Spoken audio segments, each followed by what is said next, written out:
All right, school gardens, part one. Very great quote I like from Ron Finley. Growing your own food is like printing your own money. When I heard this, I was like, wow, okay. You can talk about healthy eating, eating your fruits and vegetables, not eating, poisons and other things like this. But this really caught my eye. Like, hold up. You mean I could save money doing this? Or whoever I, teach this to could save money doing this? And as we get into it, you'll be able to see that it's really extensive, even on a small scale. Just growing a little bit of your own food locally, whatever that is.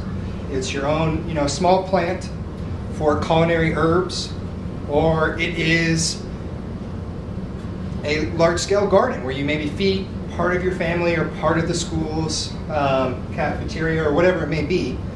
These impacts are real, and they're real in a financial sense. This is basically just context. We're going to start off. I'm going to talk a little bit about who I am, who is this guy talking to you, why should he be saying anything. Short history of humans and food. Then why school gardens? Okay, we have three modern dilemmas. They are preventable disease, population growth versus food security. Also, with that, environmental damage. And these are things, as human communities, we are going to have to address. We're trying to address right now, and we're going to have to address in the next 50 years, at least 100. Really intensely so, and we'll get to that. So the problem is the solution. This is a very famous permaculture saying, that is, don't try to get around it. If you're having a problem, look at it. The pathway is usually through. Okay? So here, I'm teaching at a school. For me, it was starting an organic school garden. Okay, then I'm going to talk a little bit specifically about Mental Health Academy is where I teach in our school garden, why it's important for us, and then looking at a larger vision, and then eventually the last will be resources. Okay? So starting, who am I? My name is Wade Archer. I was born on a 1,000-acre family farm in southeast Iowa. The previous 6 generations are confirmed as farmers. Now the ones before that I'm not too sure, but I know 6 generations of my family have been farming before me, and my father currently farms. Okay, I've been doing organic gardening and farming for 5 years. If you know what permaculture design is, we can get to that a little later, but I've been doing that for 2 years very intensely. I was also the executive director of a nonprofit educational organic farm in Franklin, Tennessee, which is just south of here. Worked on a lot of food justice issues, a lot on hunger relief, these conversations. I also do, I'm the aquaponics engineer and consultant at Trevecca Nazarene University, which is here in Nashville, growing fish and vegetables together in a greenhouse. That's something else I do. I also worked for a landscaping company here that does edible landscaping only. Wonderful company headed by Jeremy Lickage, and called Nashville Foodscapes. Really revolutionary in the work they're doing. And then most recently, and with the handout that I've given you, I just apprenticed at this organic permaculture farm in Berea, Kentucky, which is just about 3.5 hours away from here. All right, humans and food. How long have we been doing this? Well, we've been what we know as now, species-wise, Homo sapiens sapiens, for about 1 million years. Archaeologically, we've been able to figure that out. For the last 500 years, we've been doing what we call horticulture, okay?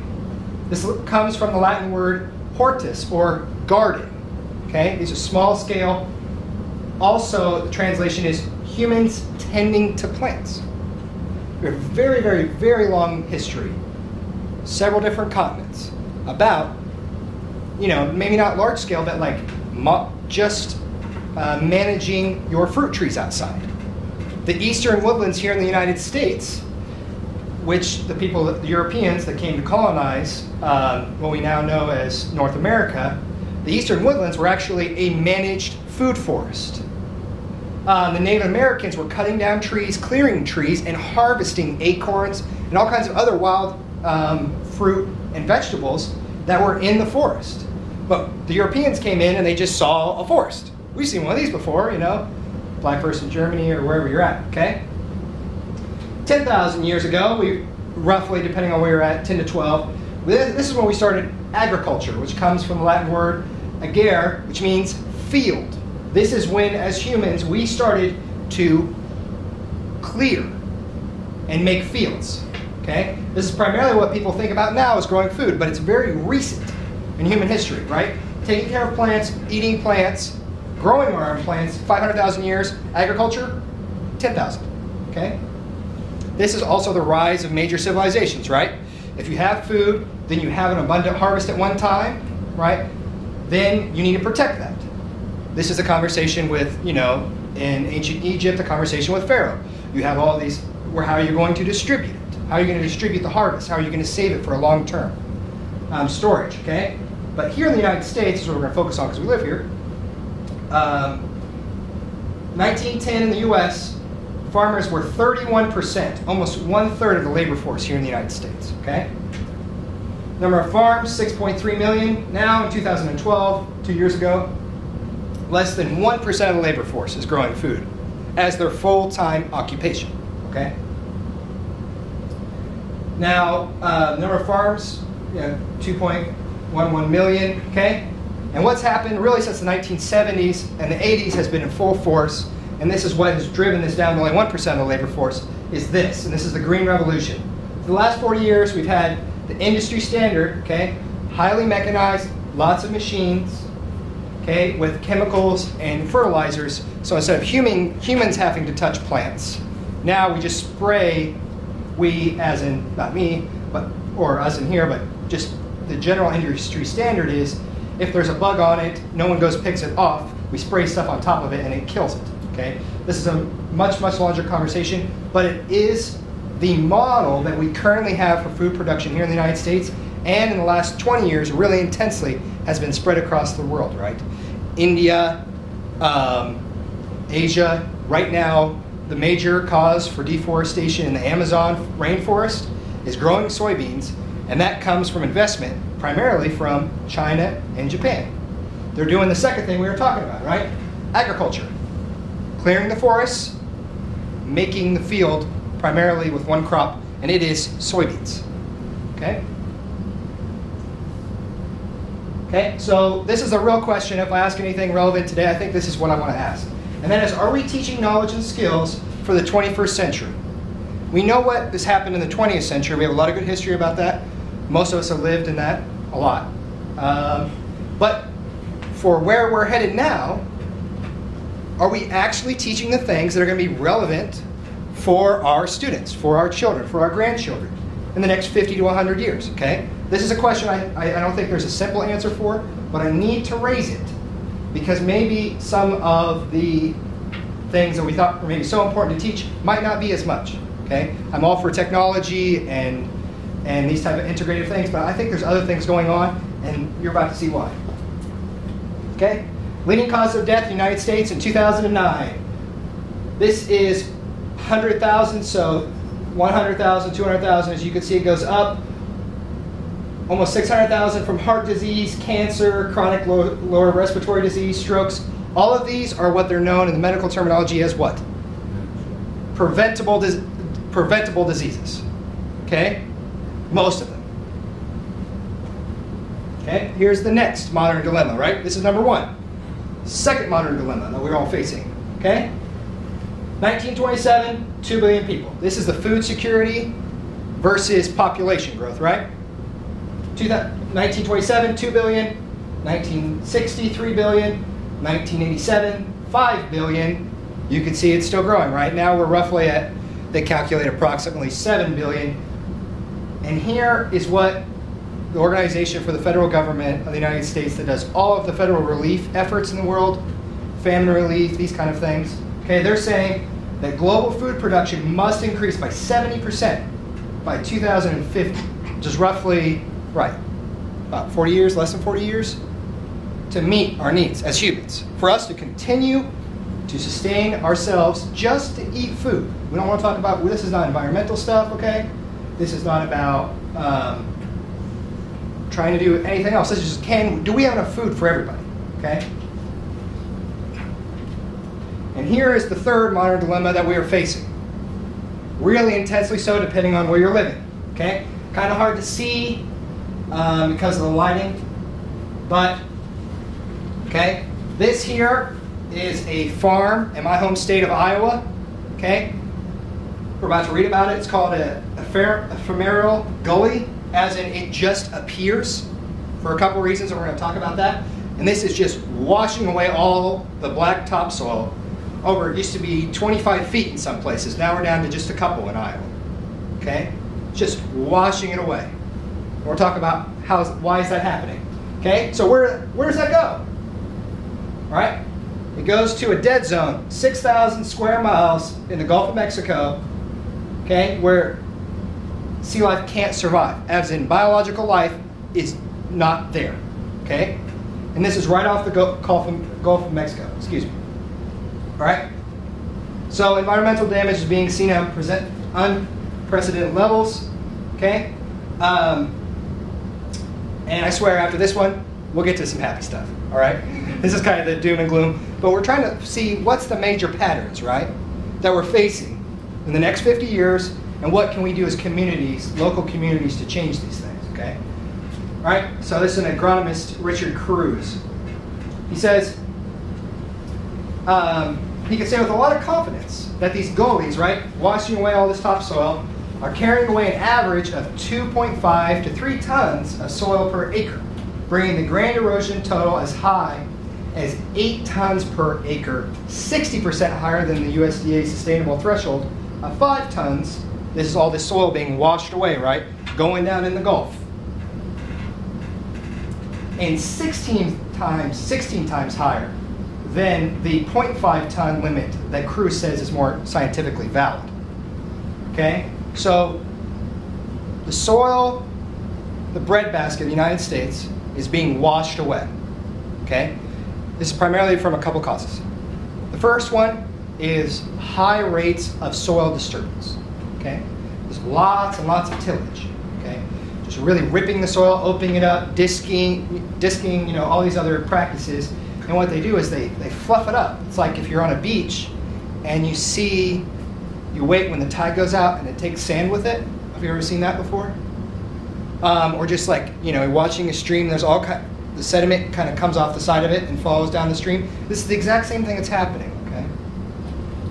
So it's pretty rough, okay? So I want to talk about kind of 2 different models. And yes, I did divide them into 2. Okay, the old model is you have conservation versus a industrial economy. Okay, which is basically conservation, parks, land trust, things over here. You can't do anything to it, right? It's got very specific guidelines. You go in there, if you litter, you get in trouble. I mean, really great things, you know, movements in American history to kind of preserve these places. Okay, and then we have the industrial economy, which does have regulations, but is a lot more wide open to kind of whatever you're doing, right? The industrial economy is producing that, right? Okay? Not to say that we should change our economy or shut it down or do anything like that, but it's not taking us towards a place of health for the planet or health for ourselves. Okay? So the solution is regional, small scale, and I kind of want to get away from the word sustainable, because if all of your soil is washing your way down the river, you don't want to sustain that. You like to stop that, right? So we're looking at a regenerative model, right? As in nature, which it does it naturally, it does it without thinking. It does it by itself when we leave it alone. And that is, it takes care of itself. Can we get into a relationship with nature in which we're just a part of the abundance? Okay? I think so. People are doing it. All over the United States, and have been doing it for a very long time. Way before we got here. For the 500,000 years they've been doing it, right? We've survived as humans. Okay? So, Ben Hall Academy, this is where I teach. It's a special needs only high school. Okay? Autism, Tourette's, Asperger's, bipolar disorder. I mean, that's what we do. Okay? So we're really trying to, not only through exercise, but we're really trying to get a mind-body connection which is really not there for a lot of my students. Where is it? It is just north of Franklin, Tennessee on Hillsborough Road. Okay, if anyone knows what, in Nashville, yes ma'am, I'm sorry. So it is right where Grassland, I don't know if anybody knows that area, there's Grassland Elementary, right across from that on Hillsborough. There's, behind it, there's an old Williamson County elementary school. And we're in that. Okay? So when you're in design process, and when we talk about this more in the second part, but you're trying to kind of meet two horizons together, okay? The needs of your students, the needs of the community, and the needs of actually the site. What does the land want? What does the ecology want? What does the environment want? And can both of those come together and listen to each other over an extended period of time, right? So for us, we needed more space. We don't have enough classrooms for what we want to do, for an experiment, science experiments, or just to get out and run around because it feels good. You know, we teach 3rd grade through high school. I primarily teach high school, but so we're building an outdoor classroom. And that'll be my last story. We'll talk about that a little more. So we have scientific experiments, lectures, and just being outside. We also have a gardening club. It's been going on for over a year now, okay? And this is a full cycle understanding of food we're trying to see. We talk about holistic, but what does that mean? What does it mean to be holistic? We're trying to break it down in terms. That is, we observe the environment, we plant seeds when they're ready, and the students do this. I just monitor and help them, point them in the direction. Maintenance of plants, harvest, cooking with the nutrition class. So they go, okay, where do tomatoes come from? They come from the superstore. No, they don't. They come from outside. What? Wait, hold up. And then you show them the tomato seeds, you know? And they're like, it comes from this, right? A maple tree comes from an acorn. I mean, it's just ridiculous and miraculous what happens outside. So, okay, then okay, you ate it. Are you done with it? For most of modern America, we are, right? I do this myself. I don't compost at home. But you just take all your kitchen scraps and throw them in there and they go to the landfill. See you later. Bye. But we compost these materials and take them outside, put them in a pile that then decomposes in a healthy way. And then we take that and then put that on our flowers and fruit trees and all that we're about to get to. So what I'm trying to show them is, here is a full cycle. Food, there is no waste in nature. Waste does not exist in nature. There's only food for the next step, okay? And we are a part of that. All right? Here's my really first garden club, okay? This is what it's all about. Trying to get a positive experience for our students is the monumental task that we have. So many of them come struggling with depression. We are a school that gets them out. We are the last end of the line for them to get a regular high school diploma, okay? So many of my students in here, we have a couple with Asperger's, a couple with cognitive processing disorders, a lot with depression, low cognitive function, but they can come out, they can use a shovel, they can have progress and accomplishment in a small way. And that's what we're going for. Okay? So my administration came outside, and there had been a small school garden there before, and we were revamping it. Okay? And my administration came out and said, here, kind of pointing at the small patch on the ground, here started a school garden. And I assumed when they said that whatever was between their arms that I could use. So I just put a fence around it, and now that's the whole garden. You know, can't take it back. So here we have 3 different beds that I've built, and we'll get a little more close up. You can see here is a perennial vegetable and fruit bed, things that grow every year. You don't have to replant, right? Perennial meaning more than one annual, right? Or more than 1 year, okay? So we have asparagus, rhubarb, and strawberries. I didn't really come to the kind of local food movement, organic gardening, really out of this idea sense. I came because I love pie. And my grandmother spoiled me when I was very young. I can't eat pie from the store. I don't, unless it's just incredible pie. I don't actually think it's pie. So I blame her for now that I have to grow the freshest vegetables and fruit, because that's the only thing that will, satiate my palate. So, right? And we're going to talk about this a little more. It's hard to see, but you'll see it better when I send it to you. You say these are called 3 on-contour garden beds, or little terraces. I don't know if you've ever seen a photo of China where they have rice paddies or anything like that, and they're kind of coming down like you'd see like stair steps, okay? This is for a lot of reasons, but primarily it's for erosion control, okay? If you have water, as you can see here, these are kind of curved. If you have water coming down the hill and it hits into that, instead of getting our previous picture where it just grabs all the topsoil and makes it go and goes on down to the rivers, what happens is that water hits this line that's all at the same elevation, or what we call on contour, and it sheets out, like spilling milk on the top of a desk, right? If it's all on the same elevation, it doesn't just flop off, it kind of slows down. And this is another permaculture principle. Catch and store energy, all right? So whatever's your environment, if it's going to rain up here, you don't want that to run past your vegetables. I don't like watering every week. That's not fun. So instead, how about you contour the land in such a way, this is called earthworks, that then it just catches all the water, okay? Earthworks being a permaculture, and we'll talk about that a little more, strategy to basically have built-in irrigation.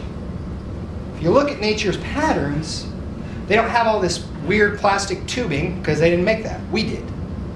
For irrigation, that's what most people think of irrigation or sprinklers or whatever it is, right? But if you build it in such a way, like this summer, this fall, I've maybe watered a couple times. This is the first year. It's only going to build from here, okay? So we're also growing perennial and then annual vegetables. All right? So this is one of our beds that's on contour, okay? Annual vegetables mulched with straw. Kind of hard to see in this picture, but this is, can anybody guess what it is? Anybody know? Looks like lettuce, spinach, radishes. Whoever said radishes, they win, because that's over there on that little corner down there. The small ones, but this big stuff here. Anybody got a guess? Squash? It's actually what they call Chinese cabbage, or bok choy, used famously in especially South Korean kimchi. Delicious, delicious, very similar to sauerkraut, right? From a European heritage. My grandmother made. But tastes very similar to cabbage, but it's in the same family. So this whole area, we're growing plants kind of in the same family, known as the brassica family, okay? Much more on this, but. All right, so this is kind of what we're looking for.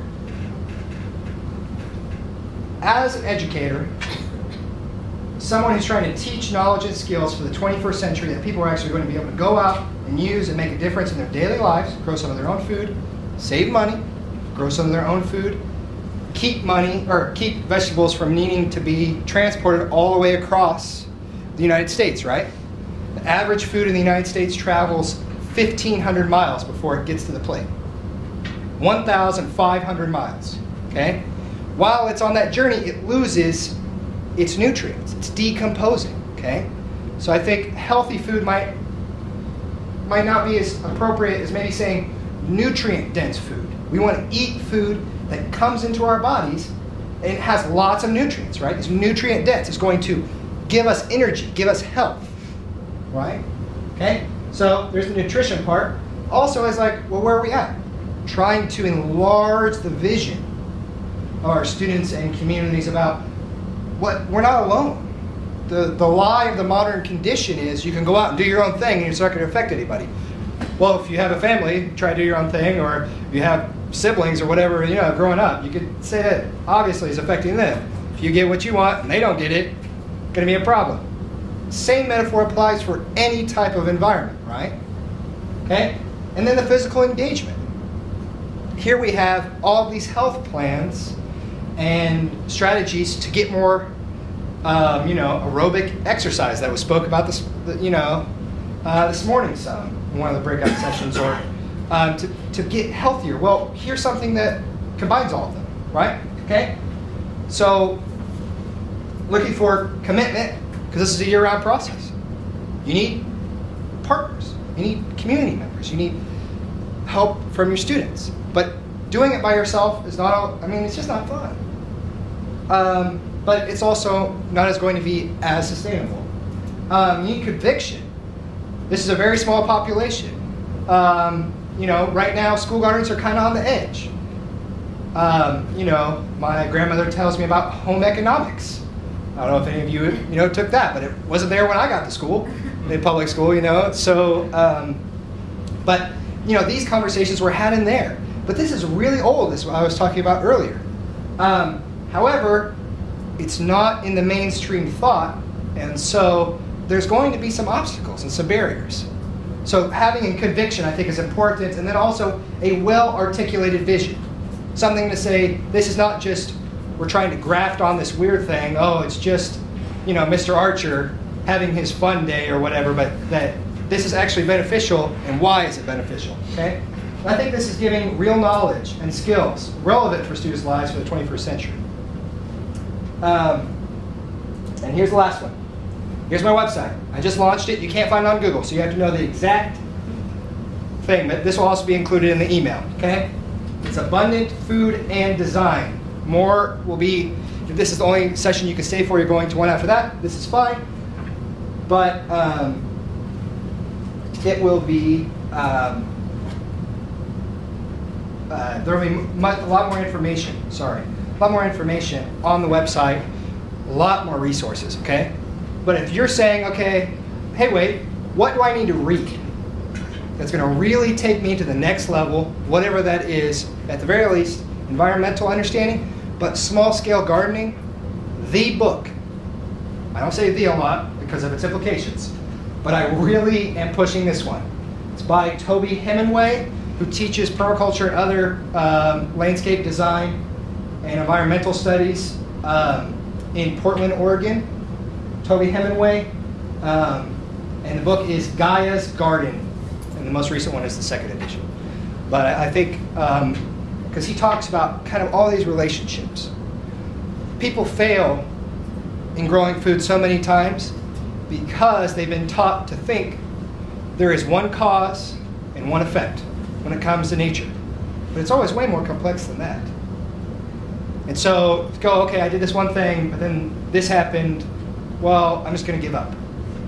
But Hemingway and these other larger movements of called permaculture, ecological design, they're saying, well, there's all types of relationships, right? Your vegetables, you need flowers next to your vegetables because you need bees to come in and pollinate them, right?